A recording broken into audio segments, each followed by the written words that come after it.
Right now we are in the town of Kibuye, and 6 years ago was the first wooden bike classic, which was organized here, where we found Adrian Niyonshuti, who won our first race. So it's a significant place. We stayed right next to this place, and the race came right through here. So it's pretty cool being back here. So, sort of emotion for you, special emotion? It's always very emotional coming back to places that are significant here in Rwanda. Well, why did you start such a project 6 years ago? It's something strange. Yes, someone American moving to Africa, perhaps to start a cycling team. Actually, it wasn't really my choice when I came. Tom Ritchie invited me over. I came over, and we kind of thought it would be very, very good to see if we can give these guys a chance. And so I agreed to come over for 3 or 4 months. And then I stayed. Why? Because there was talent here, there were people here that really could benefit from being given a chance, especially Adrian. And Adrian was very special to me even back then, so I decided to stay. And Adrian has got a special history as well. Is that something which plays a role perhaps in your decision to stay in this country? Actually, in the beginning, no, because I wasn't really aware of it. So I didn't become aware of it till much later, maybe a year down the road. I never asked the riders any particular questions about the genocide or about the war, about their past. Because a lot of them are survivors. Many of them are survivors. All of them have faced very traumatic experiences in Rwanda from any side. Is that something you talk about with them? I do not talk about it with them, no. Why?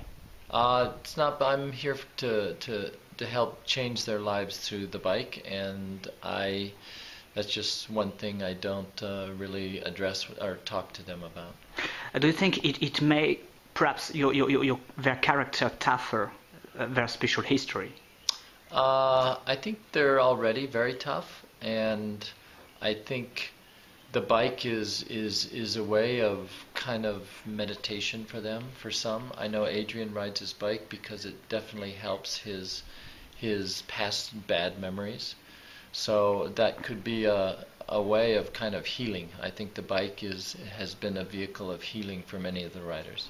So now you manage a team. It's based in Hwangari. It's between the capital in Kigali and Gisenyi. And the riders, well, we can see they almost live in your home.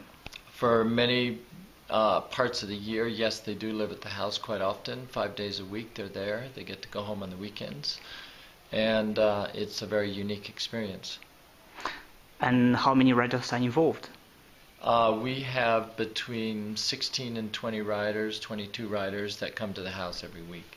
You spoke about Adrian Niyonshuti. Next year he's qualified for the Olympics in mountain bike.